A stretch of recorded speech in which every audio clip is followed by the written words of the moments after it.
রাধে রাধে বন্ধুরা, কেমন আছো তোমরা সবাই? আশা করি তোমরা সবাই অনেক ভালো আছো, সুস্থ আছো। তোমাদের সবার আশীর্বাদে আমিও ভালো আছি, সুস্থ আছি। গতকাল রাত্রে 7টা সাড়ে 7টার সময় বাড়িতে ঢুকেছি, আর আজকের হচ্ছে নেক্সট ডে।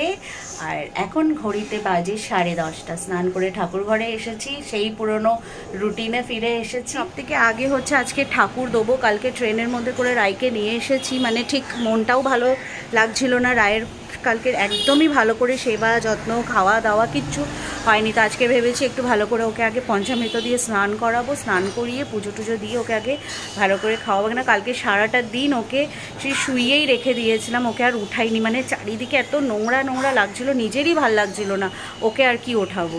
তো চলো এখন আর কথা বলবো না, আগে ঠাকুরটা দিই, তারপরে তোমাদের সাথে কথা বলবো। করার কিছুই নেই আমার কাছে কাজ বেশি। কাল বাড়ি ফেরার পরে রাইকে আমরা স্নান করিয়েছিলাম। প্রথমে আমরা সকলেই স্নান করেছি, করে তারপরে রাইকে চান টান করিয়ে নাইট ড্রেস পরিয়ে তারপরে একদম সেবা দিয়ে খাবার টাবার খাইয়ে দাইয়ে ওকে ঘুম পাড়িয়েছি। আর আজকে সকালে আমার এমনিতেই একটা ইচ্ছা গেল যে কালকে সারাটা দিন এই ট্রেনের মধ্যে এত ধকল হয়েছে, সেই পরশু দিন রাত্রে থেকে ট্রেনে, আর নানান রকমের লোক সব ওঠে সিটে টিটে, যাই হোক এটা আমার মনের থেকে ইচ্ছা গেল যে আজকের ওকে একটু ভালো করে পঞ্চামৃত দিয়ে স্নান করাবো। তো সেটার জন্যই দই, দুধ, ঘি, মধু, চিনি সব কিছু নিয়ে বসেছি। এবার ওকে ভালো করে স্নান করাবো।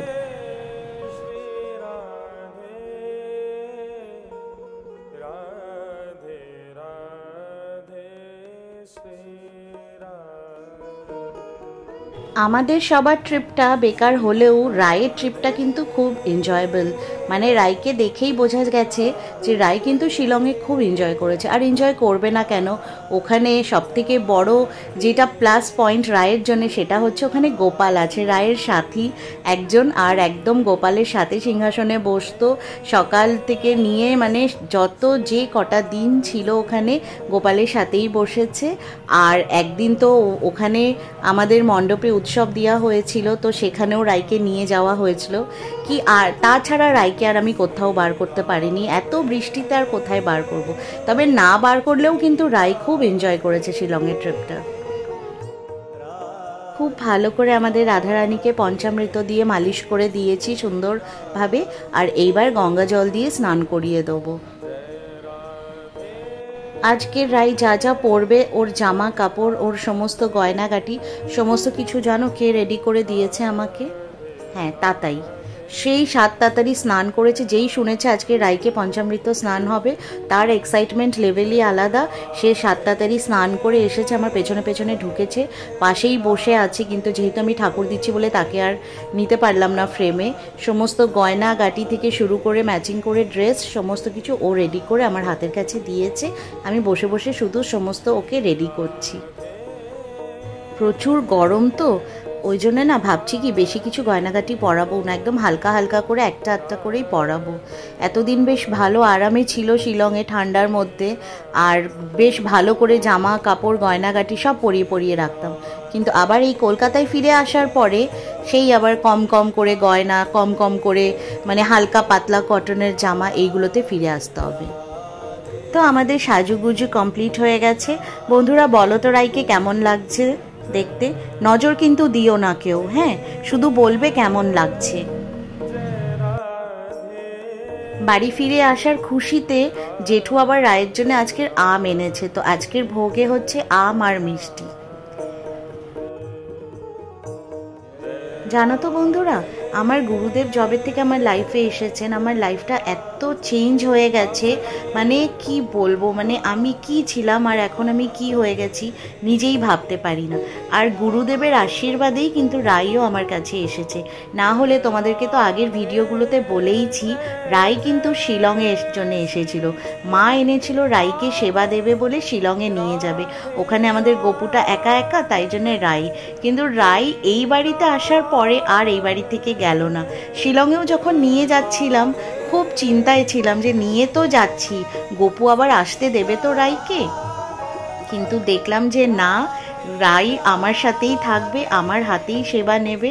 আর আমি নিজেকে মানে এত এত বেশি লাকি মনে করছি, এত বেশি রাধারানীর কৃপা আমার উপরে।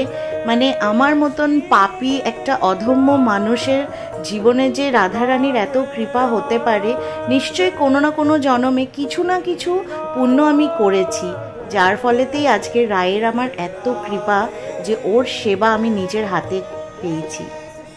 ভগবানের ভোগের থালা রেডি করা হয়ে গেছে, আরতির প্লেট রেডি করা হয়ে গেছে। তো এবার আমি ভগবানকে মানে রাইকে গোপুকে দুজনকে একসাথে ভোগ নিবেদন করব, আরতি করব, তারপরে মোটামুটি আমার আজকের যেটা সবথেকে মেন বড় কাজ সেই কাজটা শেষ হয়ে যাবে।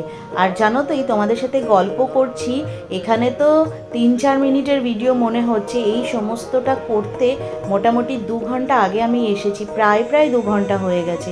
এতদিন ছিলাম না, ঠাকুরঘরটার অবস্থাটাও একটু খারাপই ছিল, ঝাড়া মোছা করে তারপরে এই সমস্ত কাজ করে উঠতে আজকে বেশ অনেকটা দেরি হয়ে গেছে। তো চলো এবার আমি ভোগটা নিবেদন করে দিই, দিয়ে আরতিটা করে নিই।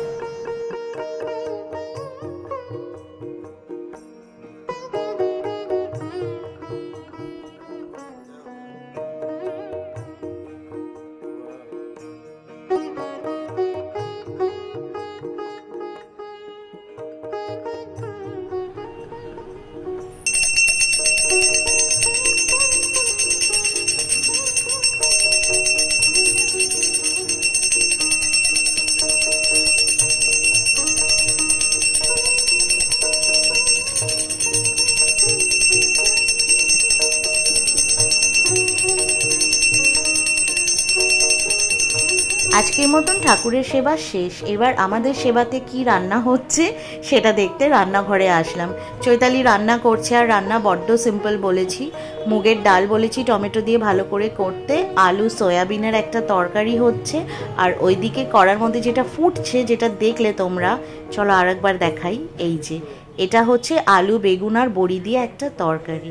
আর এবার দেখো কলকাতার গরমটা কেমন, ওদের ছাদটা যখনই দেখি না খুব মন ভালো হয়ে যায়। আর এই দেখো এদের ছাদে এই দুটো গাছ আমি যখনই থাকি রোজ জল দিই, এসে দেখি জল না দেওয়ার অভাবে গাছটা পুরো শুকিয়ে গেছে। আর এই যে আমার নান্না মুন্না দুটো, গরমে এদেরও খুব হাল বেহাল, এতদিন ঠান্ডা খেয়ে এসেছে আর মোটে ভাল লাগছে না। রায়ের সাথে সাথে আজ লাঞ্চের পরে জেঠু আমাদের সবার জন্যও আম এনেছে, এই বছরের প্রথম আম আজকে খাওয়া হলো। দুপুরবেলার খাওয়া দাওয়া শেষ, ঘড়ির কাঁটায় এখনো 3টে বাজে। আর কি করব, ঘুম পাচ্ছে, কালকে সারাদিন ট্রেনে ঘুমিয়েছি, মানে ওই যা হয়, ট্রেনে কি আর সেরমভাবে ঘুম হয়। প্রায় 4.5 ঘন্টা ট্রেন লেট ছিল, 2টোর সময় ঢোকার কথা ছিল, সেই ট্রেন তো দেখলেই মানে কখন যে ঢুকলো, মানে মোট কথা আমরা ঘরে ঢুকেছি তখন 7টা বেজে গেছে। যাই হোক, আর শিলংয়ে নিয়ে গেছিলাম 2 সুটকেস ভর্তি জামা কাপড়, শাড়ি কুর্তি সব, ঘুরবো বলে, ঘুরতে যাবো এদিক ওইদিকে। এক তো এমন বৃষ্টি কোথাও, মানে এইবারেরটা তো অন্যবারে যাও বা 1-8 দিনের জন্যও বেরোতে পারি, এবারে কোথাও বেরোতে পারিনি, মানে এমন বৃষ্টি, এত বাজে ওয়েদার। তার মধ্যে আবার চিনু ক্লাস 10, তো আরও একটা মানে কোথাও ওদেরও পড়াশুনোর হ্যাম্পার, তো মোট কথা পুরো ট্রিপটা ওয়েস্ট। এখন যেটা কান্না পাচ্ছে ভেবে যে সেগুলোকে এখন আনপ্যাকিং করতে হবে। দেখবে কি অবস্থা আমার ঘরের, চলো দেখ। এই হচ্ছে ঘরের অবস্থা, এই যে এই সুটকেসগুলো সব গেছিলো, এগুলোকে মুছে সার্ফের জল করে মুছে রোদ্দুর খাইয়ে রেখেছি রেডি। আর এই যে এই এতগুলো জামা কাপড় আমার আর মিষ্টি টোটালি সব নিয়ে যাওয়া হয়েছিল, সব পড়ে রয়েছে। দেখো আমার বিগ ব্যাগটা ওইভাবে পড়ে রয়েছে, এটাকে গঙ্গা জল দিয়ে ধুতে হবে, এর ভেতরের মালাটাকে ধুতে হবে, ধুয়ে তারপরে আবার ইউজ করা হবে। এটা এখনও আনপ্যাক হয়নি। আর এখানে এই যে এটা আরেকটা পড়ে আছে, এগুলো সব দেখে মানে আমার ভেবে সব কান্না পেয়ে যাচ্ছে। এই যে শাড়ি ফাড়ি একটাও কিচ্ছু পরা হয়নি, এগুলো সব নিয়ে গেছিলাম পরবো ঘুরবো বলে, এমনই বৃষ্টির মানে বাহার উঠলো যে কিচ্ছু করা হলো না। তো এই হচ্ছে আমার ঘরদোরের অবস্থা। 4 দিনের মাথায় আমার আরো আরেকটা ট্রিপ আছে, সেখানেও বেরোতে হবে, আর সেটাও বেশ লম্বা, মানে প্রায় 12-13 দিনের ট্রিপ। সেখানে যাওয়ার জন্য আবার লাগেজ প্যাক করতে হবে, তো মানে বুঝতে পারছো এই লাগেজগুলো পড়ে আছে, এইগুলোকে গোছাতে হবে। এইগুলো গোছানো শেষ হতে না হতে আমার আরেকটা ট্রিপ যেটা যেতে হবে সেটার জন্য আবার প্যাকিং করতে হবে, মানে মাথা ব্যথা সব খারাপ হয়ে যাচ্ছে। গরমে একে তো গরমে পুরো মানে কি বলবো, চুল ফুলের অবস্থা দেখো কি রাফ হয়ে গেছে, এত গরম। মানে যাকে বহু টায়ার্ড হয়ে গেছি। তোমাদের সাথে আবার নতুন একটি ভিডিওতে দেখা হবে, খুব শিগগিরই দেখা হবে। Till then do take care of yourself, हंसते रहिए, मुस्कुराते रहिए और मुझे अपनी दुआओं में याद रखिए। हरे कृष्णा, हरि बोल, बाय बाय।